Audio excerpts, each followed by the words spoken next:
Okay, y'all, we're on the stove in the pot, getting ready to start this quick, fast, and in a hurry spaghetti. This is bell pepper, celery, and onions that I've got in my food processor. And I just put it in there. I like to chop it up real nice and fine for those flavors to cook through. I'm just going to saute them a little bit. Then I'm going to drop in a pound of ground turkey. You know, I always use ground turkey for the most part versus beef. Okay, got that in.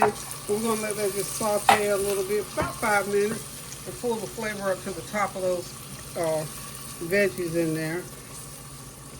Because we want our, you know, we always want the most flavor out of whatever we're cooking. That's kind of, let me turn it up on high. I don't know what this, was this a slow burn or something? Anyway, y'all, I just want to continue talking about praying without ceasing as usual, as always. And of course, you know, for everything we do, prayer is attached to everything we do, and we need to realize and understand. And I'm just going to highlight just a couple of things. Of course, again, congratulations to those of you who were able to get the people into office that you wanted to get into office, and that those people are going to go in there and work. And you know, as every official office is filled, we want to hold those people's feet to the fire, as they say. And that simply means to make sure that they're doing the things that they campaigned on. And hopefully you voted your conscience and your needs and your desires as to what you want in a public official or a politician, however you want to call it, as they serve your community. So as far as that goes, I understand in several places the people were very happy, and we're glad about that. And we're hopeful that it'll make a difference in government as we go forth. It was not like a national election, but you know, as we always say, it was grassroots, so we have to start at the bottom and make sure that we go and vote those smaller elections, just like we do for those large offices that have to be voted on. So if it starts at the bottom and works its way up, in other words, make a strong foundation, and the top will certainly stand and do what it's supposed to do. And we're going to pray to that end for things to happen. Now, just to get a little bit more grassrooty and down to, I got a little tiny soapbox, and I'm not going to hold it but a couple minutes. Anyway, I went to a meeting, and you know, when you start talking about how to run a business, a household, friendship, relationship, let me tell you something. Especially in the world of work and business, you got to have thorough, complete, clear, honest communication, first of all. In the world of business, in your homes, of course, same thing. But we have to pray a lot on top of all those business skills and acumens that we have on the job, in friendships and relationships. We still have to put that thing to prayer to make sure that we're allowing God's way and will to be a part of the process. And oftentimes, without that, we don't get the best outcome if we don't allow some prayer in there and trusting God to do the right thing. So in the workplace, you know, I tell y'all often, I am so excited. I thank God every day that I do not have to go to work anymore. This is my I retired in 2001. So that means I've been retired for 24 years. I'm 76 years old, and I dare not have to go back to work for any reason. Thank the Lord. And I'm glad that I don't have to be out there in the culture that is coming forth nowadays. Because I'm here to tell you, there's some things out there, there's some requirements, not just what people do, but what they're required to do. Even the process of filling jobs, it's tedious, y'all. And especially if it's a job, you know, that it carries a lot of weight and has a lot of responsibility. There's a lot that goes into that process.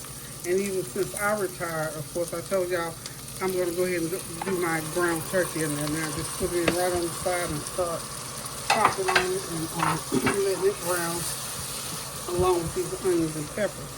But as I was saying, you know, there's a lot that goes into, I mean, it gets to the point where, as far as I'm concerned, you put more into hiring that person than the person actually comes in and does the work, if you follow what I'm saying.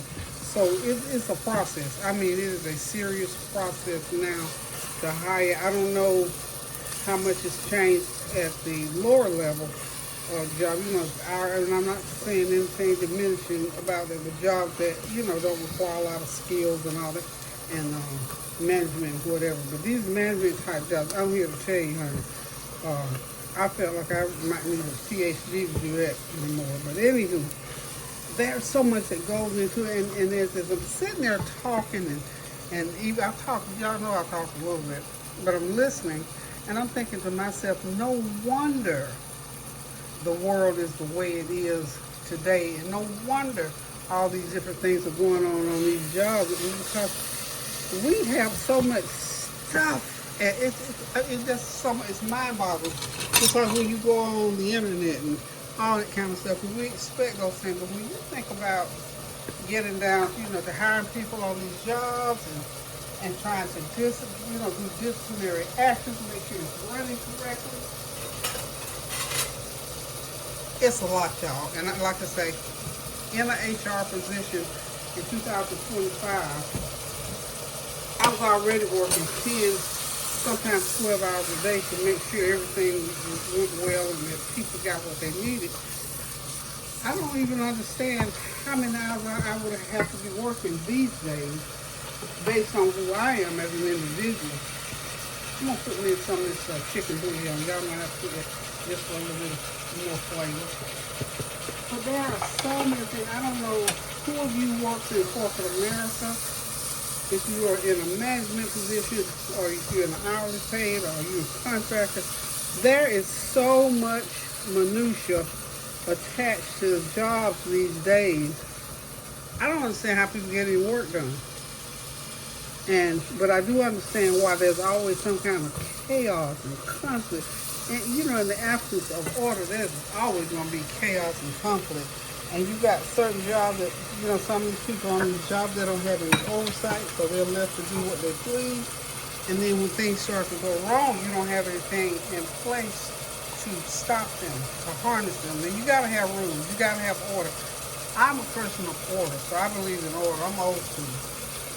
And most people from my generation, and I'm not going to say that people from even this generation don't understand order. If you don't have order, I don't care how much education you have, how many skill sets you have, how many papers you can zero out that copy machine. If you don't have put order to what you're doing, things get out of hand, because you know what? It creates, when things are not in order, that means people are doing something over here and over there, and you don't know what this was doing, this was doing, this, that, and the third. So let me just say this to anybody that's out there that's working and you're going through all this chaos. Stop praying. I'm actually trying to tell y'all, when people don't have oversight, in other words, when there is nobody to tell you, stop, you can't do it, don't do it. Now, because you see what's going on in our government now, there's not enough oversight for people, and I'm not talking about down in the middle, I'm talking about at the top. When you don't have oversight at the top, and I got a bird's eye view of that recently, and we can see it in our government when a person, they can be doing the best work in the world, but if they don't have to answer to anybody, so to speak, if they're not answering to somebody, they're going to, and it takes us back to the word. Now, I'm going to get in the word. Lean not unto your own understanding. Okay, so God cautions us about that in His Word. So now full well, if you're on a job and you got levels of management and you got policies, you got procedures, you got ways of doing things, and the person at the top, the processor at the top decides, well, I'm going to do it my way, because I just don't want to go through nobody else. I got the best idea, and I'm going to go ahead and do this, that, and the third, and I'll, talk to everybody about it later. And that hit me in the face real hard today, and it bothered me. That's why I'm on my soapbox about it. So if you're on a job, and that is happening, honey, start praying now. Put lots of prayer to it. And, I don't like to get in these meetings and start, and I'm not a preacher, so I don't, but I'm going to always say, put prayer to it, lots of prayer to it, because I'm here to tell you, if you don't, it will wear you out. It will run you down. It will take over. You'll spend most of your time as a manager putting out fires. And I'm going to tell you what, the worst kind of thing that can happen in a business, as far as I'm concerned, based on what I know, you have a meeting and you have a staff meeting. Of course, you have to have different levels of meetings, so that means you're not going to have your hourly paid people necessarily on the highest level, but you may have some representation in those meetings. A meeting after the meeting. No. When you make up your mind in a meeting that this is how it's going to go, we're going to follow the rules, that's how it should go. Now, oftentimes that does not happen, and when it does not happen, what it creates is you have what you call a dictatorship, and that one person has made all the decisions, and then it may be some good stuff in there. I don't like that. We all got some good in us because God made all of us, but this business of one person making all the decisions and sharing them later on, that's just not right. That's out of order. It's out of order, y'all. And that's what I was seeing, and like I say, stuff that's out of order just bothers me. Anything out of order is going to be chaotic. You can believe that. And depending on where you are, what you're doing, what your expectations are, at what level you're doing this, is to how it's going to affect you.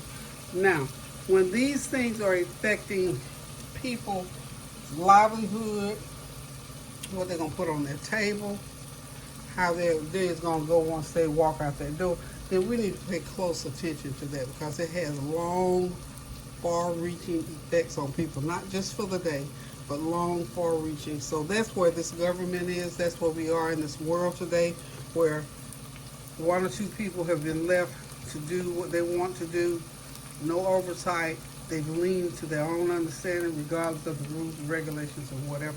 It happens all over. So based on what's going on in the world, I was seeing little bits of it being tainted in that same identical way.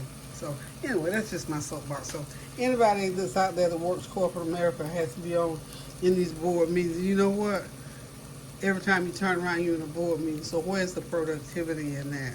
And then you're discussing the same things over and over and over and over again. So anywho, y'all, that's my soapbox for today. Other than my other one is always going to be my mantra. It's always going to be pray without ceasing, to the glory of God, that things go well and like they should in life. And it's only going to happen through prayer. I'm telling y'all better listen. Serious. Okay, back to the spaghetti. Or like my sure you say the spaghetti. I got some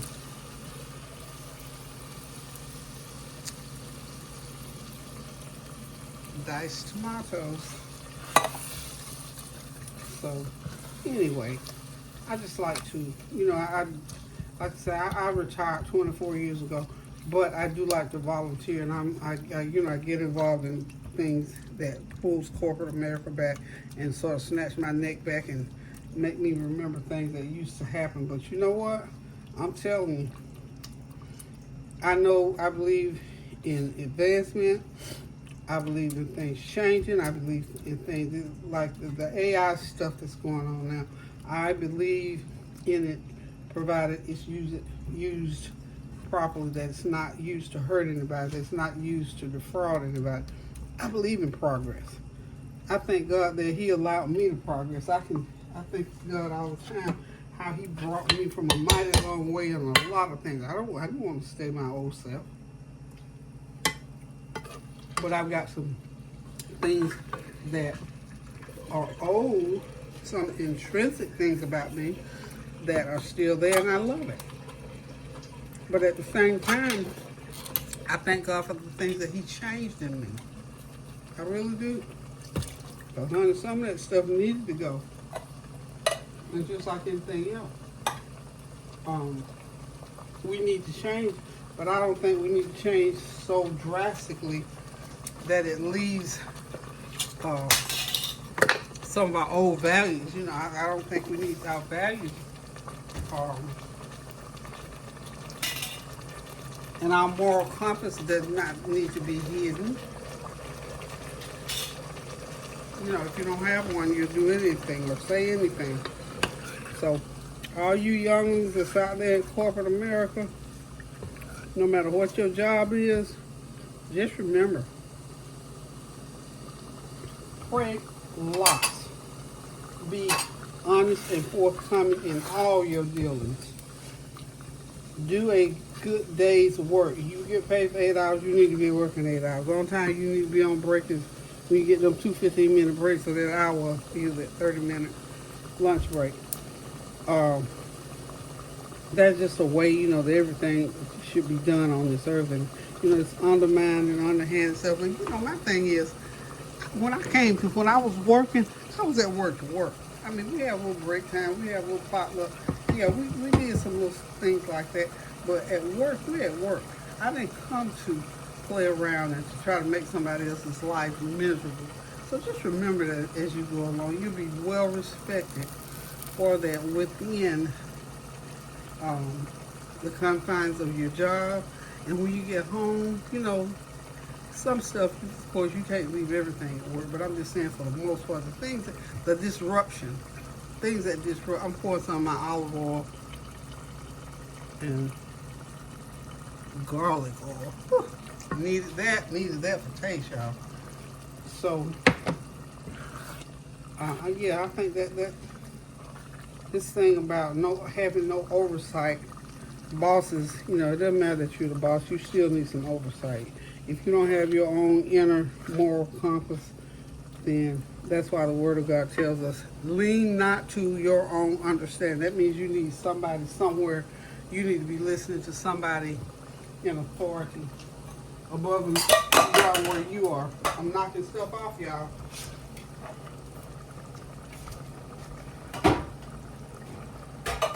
Okay.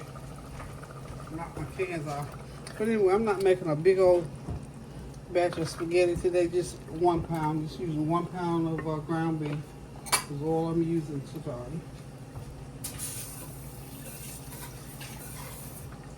Okay, I just rinsed that bowl out and put the rest of my little dishes in there. And what I'm going to do, y'all know, I got to get my tomato ketchup. I've got some Food Line brand Sharky roasted pasta sauce. I didn't have a whole lot. Thought I had a whole one, but I don't. So that's going in. So any kind of pasta sauce that you might have sitting around in your fridge or in your cabinet is good to go in there. Add to the flavor. Just stir everything. Make sure everything is stirred up in there. And of course, I got my tomato ketchup that I'm going to put about a fourth of a cup of tomato ketchup in there. I always do that. It just gives it that little zesty tang that I need in there. And of course, we got the onion and garlic powder. I'm going to put some more garlic powder right on in there. And I'm going to put onion powder in there. I got onion powder here in the cabinet. And this is like a tablespoon of each one of these, y'all. Okay. Oh, you know what? I didn't do well with that. This right here, this everything mushroom. I'll put me a little bit of that in there. See, mushrooms go into spaghetti. Put a little bit of that in there. See what that does for it, y'all. Okay. Now, I hope that you all are the ones of you out there and listening and viewing land that if you had any kind of damage during the storm, my New York people, my Brooklyn people, my girl Laree Daniels that comes on urban radio at 10 o'clock in the morning lives in Brooklyn, she said. And she was talking yesterday or the other day whenever, I'm going to put about a fourth of a cup of honey in here. She was talking about how her basement had flooded.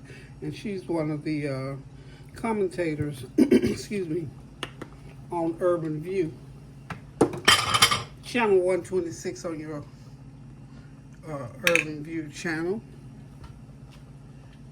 But just sending special shout out and prayers out to Laree. I listen to her show. She does something that I like. She does the morning affirmation with the breathe in, breathe out. I love that. So I do that with her and I listen to her.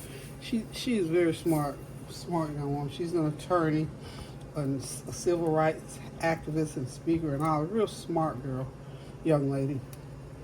So shout out to her and her family. I hope they're doing well through this storm that they had in Brooklyn.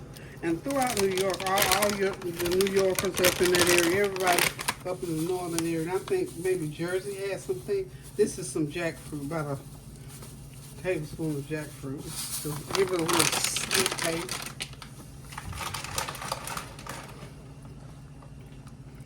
But anyway, we're still praying for all those families up through there, hoping that the damage that they had to their property, and definitely praying that they didn't have any personal injury, but to their properties, that it was minimal. And hopefully if they had the insurance, they won't have to go through a lot to get their things restored. Okay. That tastes pretty good to me, y'all. And that's it. And once you taste it, if you want to add something else to it, you just go ahead and do it. Now I'm going to cook this a little while, for about an hour, before I actually make the spaghetti. Okay? Go ahead and cover it. I'm going to turn it on a medium-low heat and just let it simmer. So y'all hang tight, don't go nowhere. And you know, if you got some free time, sit, you know, pamper yourself a little bit. I'm not necessarily pampering myself, but what I am going to do, I'm going to relax for the rest of the day. Today is Thursday. We're almost at the weekend again, y'all. Can you believe it? These days go by so fast. That's why it's imperative that we pray as often as possible, and for the things that we want to do in life, the people that we want to see or talk to or shout out to, give me my roses while I can smell them. All those things that, you know, the person that you were going to call last week, you forgot. Pick up the phone and call them. But today is Thursday. Before we know it, it'll be Sunday again. And for anybody that is in bereavement or have loved ones that are sick and you are really down about, you know, watching them be sick.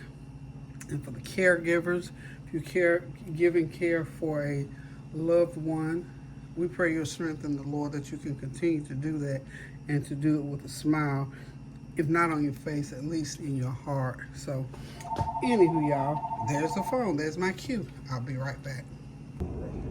Okay, y'all, I decided I wanted some little corn patties to go with my spaghetti. So I just made up like about a half a cup of cornmeal, put a little bit of sweetener in there. I'm going to go ahead and fry them up. These will be done in about 10 minutes, about 15 minutes to fry all of this. So hang tight, don't go nowhere. Cornmeal, water, a little bit of sugar, some sweetener, water, and we'll just put them in here and brown them up. I want them nice and thin, y'all, so hang tight, we'll be right back. By the way, I'm frying these in some of that butter flavored Crisco, or you can do them olive oil, any kind of oil that you want to. But I'm just trying out this butter flavored Crisco oil. Okay, be back. Okay, y'all, everything is ready. I chopped up some fresh veggies. That's the spaghetti. Of course, my corns, and there's the spaghetti sauce. We're going to sit back, relax, and enjoy this meal. Thank y'all for stopping by and for getting on my soapbox with me about all of my things that I hold near and dear in my heart. And I just remember to continue to pray without ceasing to the glory of God so that we can get things going in the right direction. And you all do know, for those of you who are continually committed to prayer, prayer is the only way we're going to get out of this thing, y'all. So anywho, thank y'all for stopping by. Love you guys. Till I decide to cook again. Love you. Toodles.